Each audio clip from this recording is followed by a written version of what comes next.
नमस्कार दोस्तों।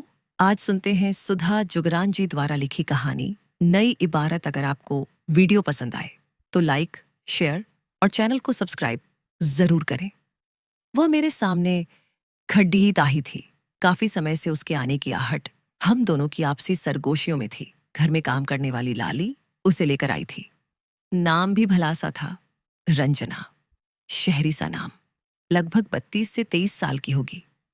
दरअसल मेरा सर्वेंट क्वार्टर काफी समय से खाली पड़ी रहा था और मुझे एक आदत परिवार की तलाश थी। घर में काम करने वाली लाली मुझे भरोसा देती रहती थी कि बच्चों के इम्तिहान खत्म होते ही वह उसे बुला लेगी। वह आने को तैयार है। मैं संतुष्ट हुई थी, लेकिन उसके 3 बच्चे होने की बात पर थोड़ा कसमसा गई थी। अरे दीदी जी, आप फिक्र मत करो, बहुत अच्छी है। फिर आपके उधर की ही है। आप चाहती भी तो पहाड़ी है ना, तो इसे रख लो। मेरी बहन पहाड़ा में ब्याही है, इसके मायके के गांव में। बहुत भली है, खूब सेवा भाव वाली है, मिलेगी नहीं ऐसी। लेकिन तुम बता रही हो कि उसका पति दिल्ली में रहता है। फिर उसके 3 बच्चों की जिम्मेदारी कौन लेगा? बच्चे बीमार भी तो पड़ी रचते हैं। हम दोनों खुद को देखेंगे कि उसके बच्चों को? मैंने अपनी शंका जाहिर की। पति आता जाता रहेगा दीदी। उसकी एक ननद यहीं शहर में रहती है, वह भी आती जाती रहेगी। कुछ दिनों में वह खुद होशियार हो जाएगी। मुझे काम की इतनी परेशानी नहीं थी जितनी साथ की आवश्यकता थी। इकलौती बेटी अनाया नौकरी करती थी। हम उसकी पसंद के लड़के से उसका विवाह कर जिम्मेदारियों से निवृत्त हो गए थे। इतने बड़े घर में पति और मैं, घर बहुत सूना सूना सा लगता। वैसे भी सर्वेंट क्वार्टर में हमेशा से एक परिवार रखने की आदत थी, लेकिन कोरोना काल बीच में आ गया। बहुत सी संभावनाएं खत्म हो गईं। पहाड़ के गांवों से बच्चों की अच्छी पढ़ाई की इच्छा रखने वाले शहरों का रुख करते परिवारों के पांव अचानक थम गए थे, क्योंकि न स्कूल खुले थे और न ही बच्चों के पिताओं के लिए नौकरी थी। शहर आने का कोई प्रयोजन शेष न रह गया था। हाँ, तो वह मेरे सामने खड़ी गई थी। लगभग मेरी बेटी अनाया की उम्र की। गुलाबी रंगत लिए पहाड़ी दूधिया गोरा रंग, ठीक ठाक नैन नक्श, मध्यम कद, लेकिन काफी दुबली पतली। चेहरे पर एक आमंत्रित करने वाला स्नेहपूर्ण प्यारा सा भाव। क्या नाम है तुम्हारा? जानते हुए भी मैंने पूछा। रंजना। वह हंसकर पैर छूती हुई बोली। वृद्धों के पैर छूना पहाड़ी परंपरा है। पहली बार में ही उसकी निश्चल हंसी ने मन को कुछ बांध लिया। पहले कभी काम किया है किसी के घर? नहीं मैम, पहली बार आई हूं अपने गांव से बाहर। अभी अपनी ननद के घर आई हूं। अगर आप इजाजत दोगे तो 1 हफ्ते में अपने बच्चों को लेकर आ जाऊंगी। और तुम्हारा पति? वह थोड़ी देर चुप रही। तुम किसके साथ आई हो? मैंने दूसरा सवाल किया। मेरा पति दिल्ली में नौकरी करता है मैम। मैं ननद के साथ आई हूं। बाहर खद्दी है, अंदर बुलाओ उसे। पल भर में रंजना की ननद मेरे सामने नमूदार हो गई। अच्छी, भरी, पूरी तंदुरुस्त। रंजना के मुकाबले मुझे वह कुछ अधिक तंदुरुस्त लगी। मैंने उसे ऊपर से नीचे तक निहारा। अगर तुम और तुम्हारा पति इसके दुख सुख की जिम्मेदारी लोगे तो मैं इसे रख सकती हूं। बच्चों से मुझे कोई असुविधा नहीं है। बच्चों का खेलना या शोर करना मुझे अधिक परेशान नहीं करता। लेकिन किसी भी मुश्किल में तुम हाजिर रहना। मैं उसके चेहरे के भावों के पीछे की सच्चाई को पकड़ने का असफल प्रयास करती हुई बोली। बिल्कुल दीदी जी, आप फिक्र मत करो, मैं आती जाती रहूंगी। ठीक है, अभी तो इसे काम सीखने में 1 महीना लगेगा। तब तक कुछ काम लाली ही करती रहेगी। 1 महीने बाद मैं इसकी तनख्वाह बढ़ा दूंगी। तब लाली सिर्फ सफाई का ही काम करेगी। फिर मैं रंजना की तरफ मुखातिब हुई। ठीक है रंजना? जी दीदी जी, मैं कल ही गांव चली जाती हूँ। 1 हफ्ते के अंदर बच्चों के साथ आ जाऊंगी। तेरा पति एक बार भी मिलने नहीं आएगा क्या? मैं आश्चर्य से बोली। उसने एक असहज दृष्टि ननद पर डाली। दीदी जी, मेरा भाई कुछ दिनों में आ जाएगा। आप चाहो तो फोन से बात करा दूंगी। ठीक है, करा दो। रंजना की ननद ने फोन मिलाकर मेरे हाथ में पकड़ा दिया। मैंने उसके पति से बात की तो सब कुछ स्वाभाविक सा ही लगा। ठीक है, अब तुम जाओ। जितनी जल्दी हो सके आ जाना। दोनों ननद भौजाई चली गईं। एक हफ्ता बीत गया। मार्च के महीने में जाती ठंड जमकर हुई बारिश ने वापस लौटा दी। पहाड़ी रास्तों पर भूस्खलन होना आम बात है। उसका आना 2 हफ्तों के लिए टल गया। उन ननद भाभी दोनों का फोन नंबर मैं नहीं ले पाई थी, इसलिए पता भी नहीं कर पा रही थी। जब उसके आने का पक्का हो गया था तो बात बड़ी सहज लग रही थी और मन में अनेकानेक अनजानी आशंकाएं सिर उठा रही थीं। लेकिन अब कोई खबर ना होने से दिल कर रहा था, काश आ जाए। मुझे वास्तव में उसकी बहुत जरूरत थी। ऐसे में एक दिन उसकी ननद आ धमकी, अरे कहाँ गई तुम्हारी भाभी, कितने दिन हो गए, अब तो बारिश भी बंद हो गई। उसे देख मैं उतावलेपन से बोली, दीदी जी, थोड़ा खर्चे की दिक्कत थी, गांव से परिवार उठाना है, भाई पैसा भेजेगा तभी तो आएगी। तेरा भाई यहाँ 3 बच्चों को पढ़ाने की बात सोच रहा है और उन चारों का गांव से शहर तक आने का किराया भी नहीं है उसके पास। मैं एक शुद्ध स्वर में बोली, ऐसी बात नहीं दीदी जी, गांव में घर ठीक कराया है, जहां काम करता है वहां से पैसा उधार लेकर काफी पैसा कट रहा है, इसलिए थोड़ी दिक्कत हो रही है। न जाने क्यों बोलते हुए मुझे वह कुछ असहज सी लगी। यह तो एक अलग मुसीबत है। मैं सोच में पड़ डीएच गई। तेरी भाभी रहना खाना तो कमा लेगी, लेकिन 3 बच्चों की फीस तो उसे भेजनी ही पड़ेगी। मेरे भरोसे मत रहना कि अभी पैसा नहीं आया, दे दो, सैलरी में काट लेना। झुंझलाहट मेरे स्वर में न चाहते हुए भी स्पष्ट हो उठी थी। नहीं बीबी जी, ऐसा कुछ नहीं होगा। रंजना 1-2 घर बाहर पकड़ डीएच लेगी। अब बात कुछ समझ में आ गई। रंजना कोल्हू का बैल है क्या? 3 बच्चों का काम करेगी, हमारा काम करेगी। शहर में रहने के लिए उसे बिजली पानी के साथ 2 कमरे रहने को मिल रहे हैं, साथ में अच्छी भली तनख्वाह। उसके बाद 2 घर बाहर करेगी, मुझे नहीं चाहिए, तुम उसके लिए कोई और घर देख लो। मैं तल्खी से बोली, काम तो मेरा लाली कर ही रही है। जिस कारण मैं यहां पर परिवार रखना चाह रही हूं वह प्रयोजन मेरा पूरा नहीं होता है, तो उसे रखने का क्या फायदा? रंजना की ननद कुछ सहम गई। अच्छा खासा घर मिलकर छूट जाने का भय हो गया। बात मात्र रंजना के बाहर काम करने की नहीं थी, पर किसी स्त्री को इस तरह अंदर बाहर मरते खपते देखकर मेरा स्त्रीवादी मन उछाल मारने लगता है। मुझे पता है, इन लोगों के पतियों का ध्येय पत्नी को गुलाम समझने से अधिक कुछ नहीं होता। खुद चाहे वह अपनी आधी तनख्वाह पीने खाने में खर्च करे, पर बीवी उसे 24 घंटे में से 18 घंटे काम करती दिखनी चाहिए। वह दुबली पतली नाजुक सी लड्ढकी कैसे अपने 3 बच्चों का काम करेगी, उनको समय से स्कूल छोड़ने लेने जाएगी, हमारा सारा काम करेगी। उसके बाद समय ही कहाँ बचेगा उसके पास कि वह कहीं बाहर काम करे। खैर, मेरा यह सख्त निर्णय ठीक ही रहा। लगभग 1 हफ्ता और बीत जाने के बाद रंजना गांव से अपने बच्चों के साथ आ गई। अपने तथा बच्चों के कपड़े व गैस चूल्हे के अतिरिक्त उसके पास जीवनयापन का कुछ विशेष सामान मुझे नहीं दिखा। लेकिन एक ही दिन में उसकी ननद ने एक क्वार्टर बेड ऑफ गद्दा खरीद लिया, गैस सिलेंडर का इंतजाम कर दिया, कुछ बर्तन भी अपने घर से ले आई, 2 तकिए, 2 चादरें व दाल मसाले रखने के लिए डिब्बे वगैरह मैंने दे दिए। आलमारी तथा कुछ अन्य जरूरत का सामान कमरे में पहले से था। गई रात तक रंजना की गृहस्थी बस गई, जिसमें केवल पति नदारद था, क्योंकि रात तक सास भी जो ननद के घर पर रह रही थी, रंजना के साथ रहने आ गई थी। रंजना मेरे क्वार्टर में क्या आई, जैसे पूरा ससुराल साथ ले आई।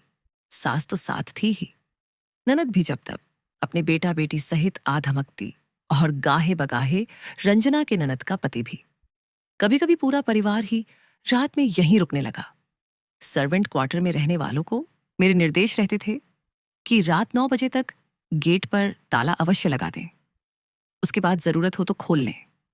लेकिन यहां तो रात 11 बजे तक नहीं गेट का ताला बंद होता और न ही बाहर की अनावश्यक लाइट ही, क्योंकि रंजना एक तो बहू भाभी थी, दूसरा शहर पहले पहल आई थी।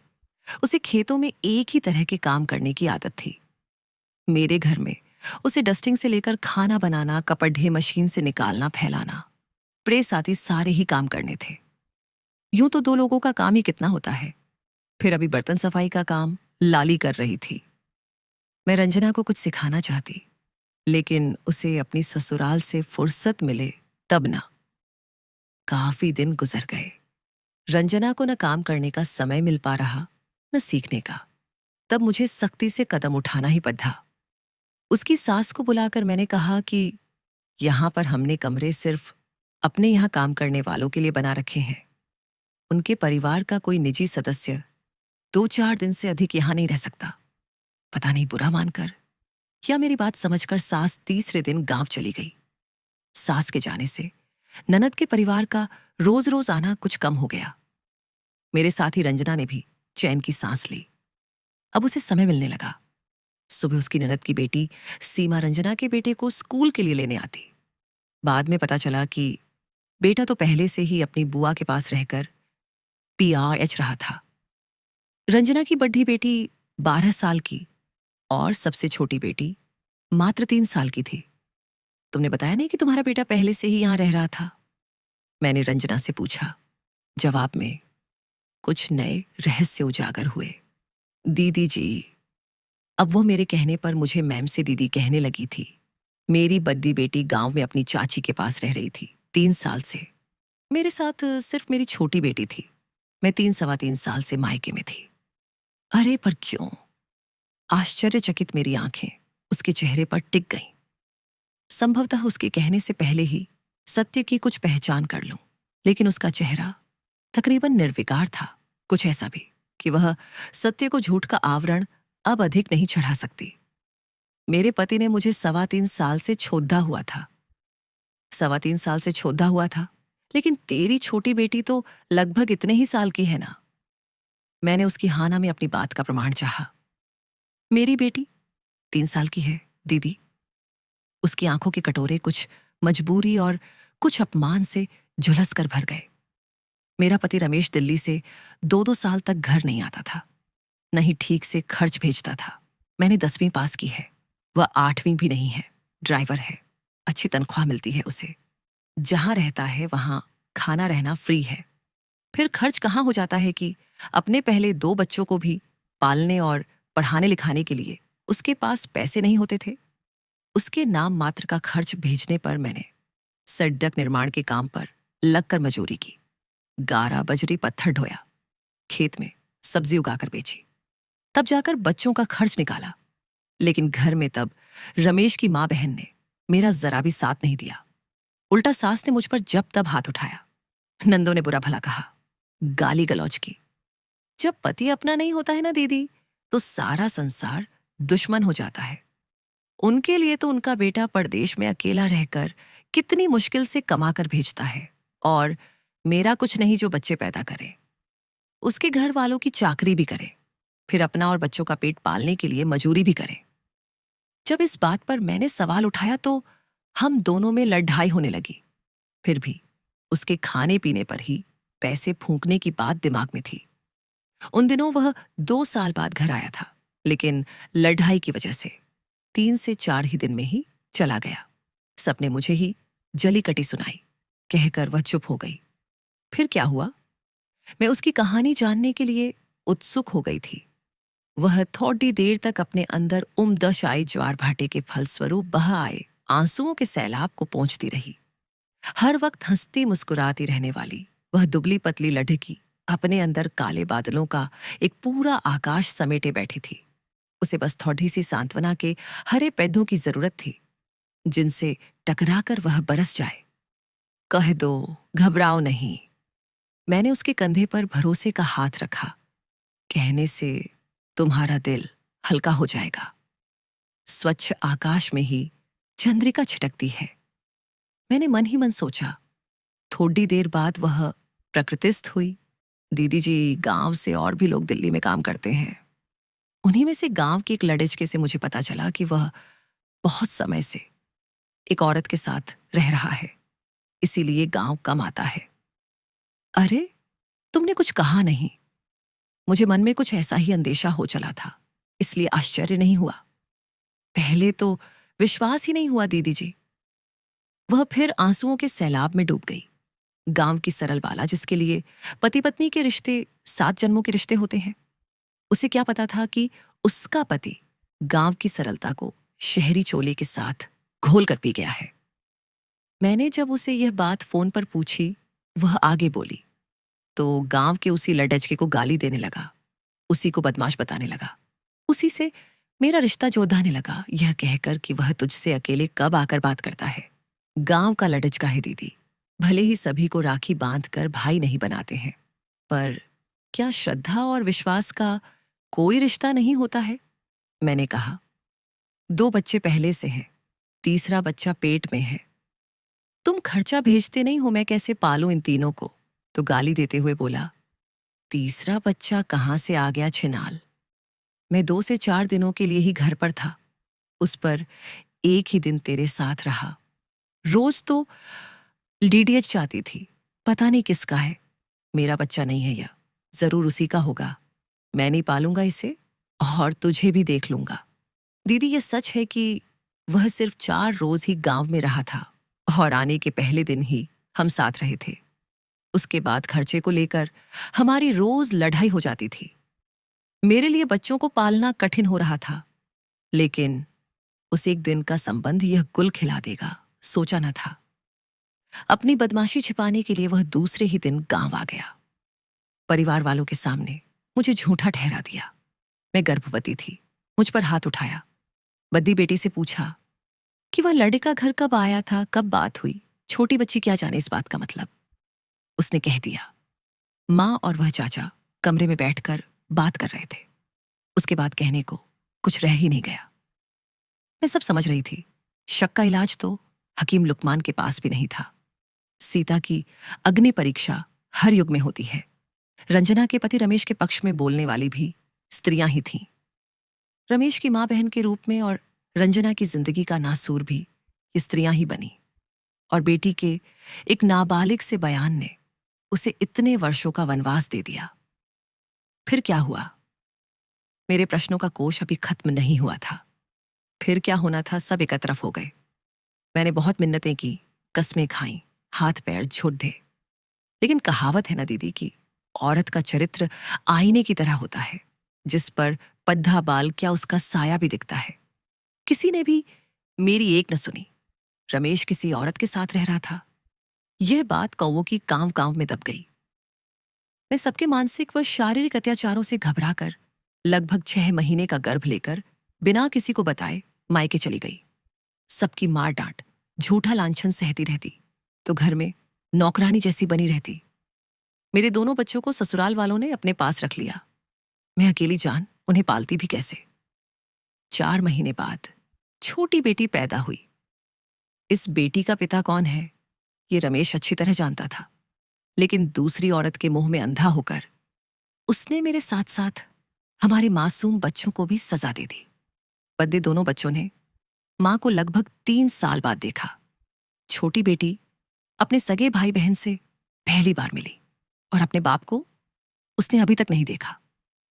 मैं किंकरत्व विमूढ़ सी उसकी लगभग काल्पनिक सी लगने वाली सच्ची कहानी सुन रही थी। साथ ही मुझे रंजना की तुलना में अपनी बेटी अनाया याद आ रही थी। अनाया की उम्र विवाह के समय 30 साल थी।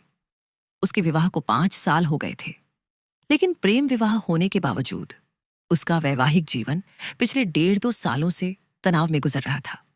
बातें नितांत छोटी छोटी व बचकानी सी ही थीं, लेकिन अपनी ही बेटी सही इस नई पौध को कुछ बातों में समझाना टेढ़ी खीर है।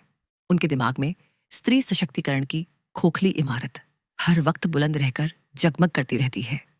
हमारे जैसे संपन्न घरों की लाडली बेटियां, जिन्हें बिन मांगे ही सब कुछ हासिल हो जाता है, आखिर जिंदगी से चाहती क्या है? कौन से समानाधिकार के लिए लड्डी अटती फिरती हैं? सारे अधिकार सोने की थाली में परस कर मिल जाने के बावजूद वे सोचती हैं कि जो कानून स्त्रियों के पक्ष में बने हैं बस उन्हीं के लिए है। स्त्री के समान अधिकारों की जितनी भी बातें होती हैं वे सब उनके लिए ही होती हैं। रंजना जैसी स्त्रियां उनके दिमागों में नहीं आती। उनकी सोच में रंजना जैसी स्त्रियों को अधिकारों से क्या लेना देना। लोग ये कहकर सिर झटक देंगे, अरे इन लोगों में तो ये सब चलता ही है। पर यह कहाँ नहीं चलता है? यह विराट प्रश्न है। रंजना जैसी स्त्रियां जो मजूरी करके भी बच्चे पालती हैं, स्त्री सशक्तिकरण के खोखलेपन के जबरदस्त उदाहरण हैं। वे भीषण परेशानियों का मुकाबला अपनी सहन शक्ति से करती हैं। बस अगर कमी है इनमें तो अपने लिए लड़ने की भावना। यह सब इन्हें बताएगा कौन? क्या शिक्षा जो इन्हें थोड़ी बहुत बस किताबी ही प्राप्त होती है? दीदी जी, वो मुझे चैतन्य करती हुई बोली। रमेश को तो मुझसे छुटकारा पाने के लिए बहाने की तलाश थी। उसने मुझे तलाक का नोटिस भिजवा दिया। लेकिन दीदी, मैंने भी प्रण कर लिया था कि तलाक मैं किसी सूरत में नहीं दूंगी।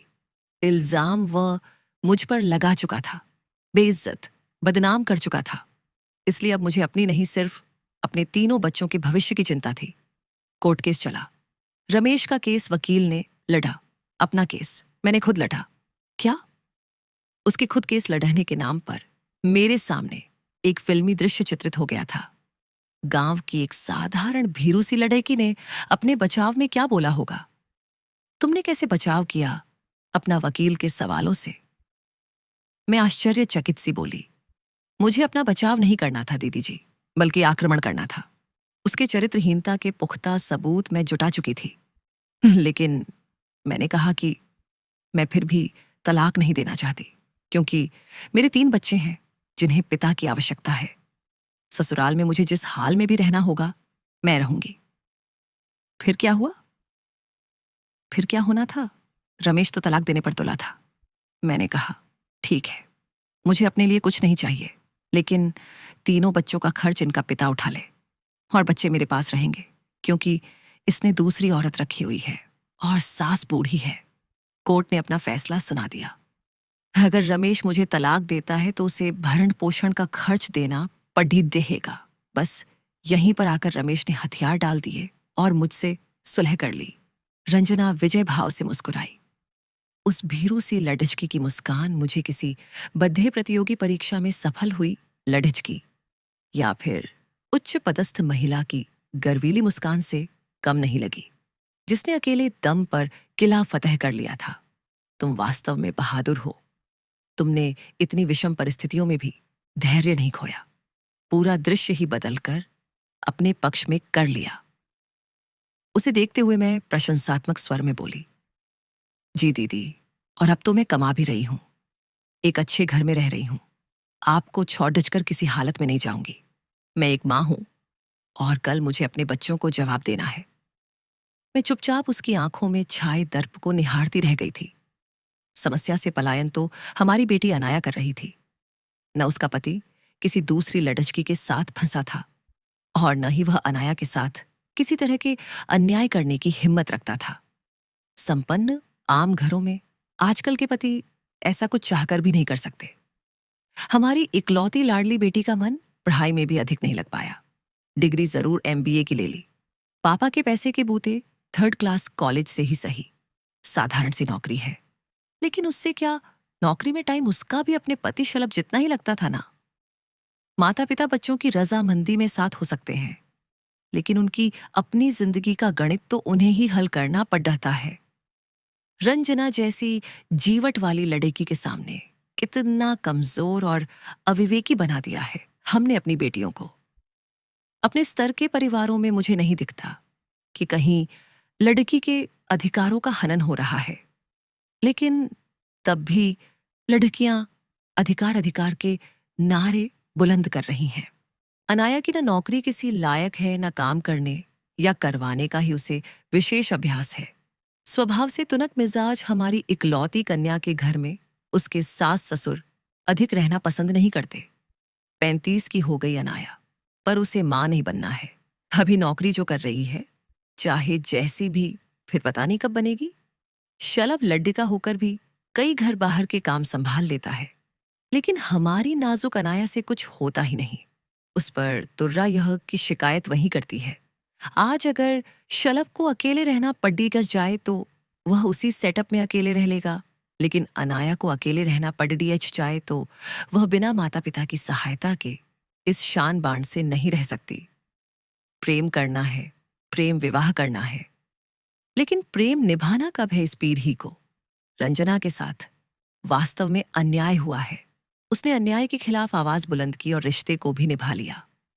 अगर रंजना आज अपने पति से तलाक ले ले तो उसके बच्चों के भरण पोषण का थोड़ा खर्च चाहे भले ही मिल जाए, लेकिन 32 से 33 साल की युवा रंजना से पति के नाम की सुरक्षा, ससुराल के रिश्तों का साया व बद्दे होते बच्चों से पिता का नाम व प्यार दोनों ही छिन जाएगा। उसे जिंदगी से और अपने आसपास के कलुषित लोगों से और अधिक जूझना पड़ेगा। रंजना जिंदगी की उपदज खाबदा सदाक पर चलकर बंधी हुई है, इसलिए अपनी सीमाओं और जरूरतों को अच्छी तरह पहचानती है। क्या हुआ दीदी जी, आप कुछ परेशान सी लग रही हैं। मुझे बेचैन देख रंजना की निगाहें मेरे चेहरे पर टिक गई थीं। कुछ खास नहीं, मैं फिर से पूर्व मनस्थिति में आ गई। रंजना, तुम कभी अपने लिए नहीं सोचती। मेरा मतलब, इस तमाम कहानी में तुमने मात्र संघर्ष ही किया। तुमने बच्चों के कारण और अपनी सुरक्षा को ध्यान में रखकर रमेश जैसे धोखेबाज लड़के से समझौता तो कर लिया, लेकिन तुम्हें अपने लिए क्या मिला? तलाक ले लेती तो बच्चों को तो रमेश को पालना ही पड़े दिया। पर तुम इतनी कम उम्र हो, दोबारा शादी कर सकती थी, या कम से कम अकेली रहकर रमेश व उसके परिवार के दबाव से दूर रह सकती थी। वह हंस पड़ी। हया की कुछ किरणें दूधिया चेहरे पर ठिठक गई थीं। हृदय की चांदनी अब भी मंद नहीं पड़ने दी थी।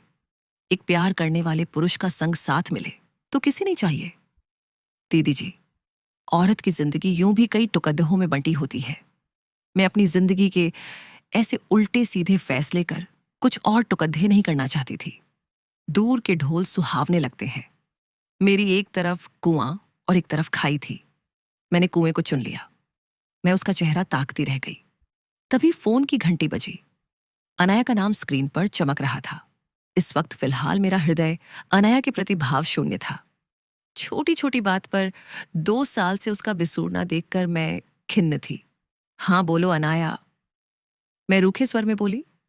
मेरे स्वर का तीखापन भांप कर भी नजरअंदाज कर दिया बेपरवाह लाडली बेटी ने। मम्मी, मैं बिल्कुल नहीं रह सकती शलभ के साथ। नौकरी का ऐसा एहसान दिखाता है जैसे ऑफिस से बस वहीं थक कर आया है और मैं वहां आराम करके आ रही हूं।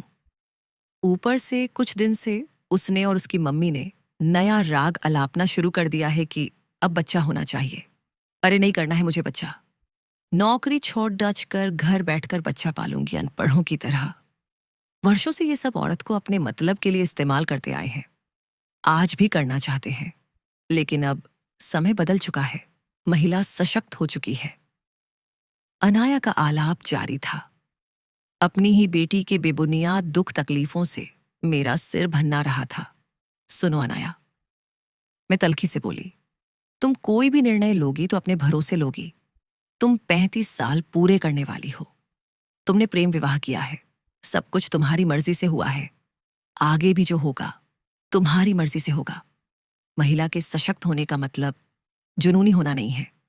कुछ मेरी भी गलती है तुम्हारे पालन पोषण में, जो तुम्हें सशक्त होने का सही मतलब नहीं समझा पाई।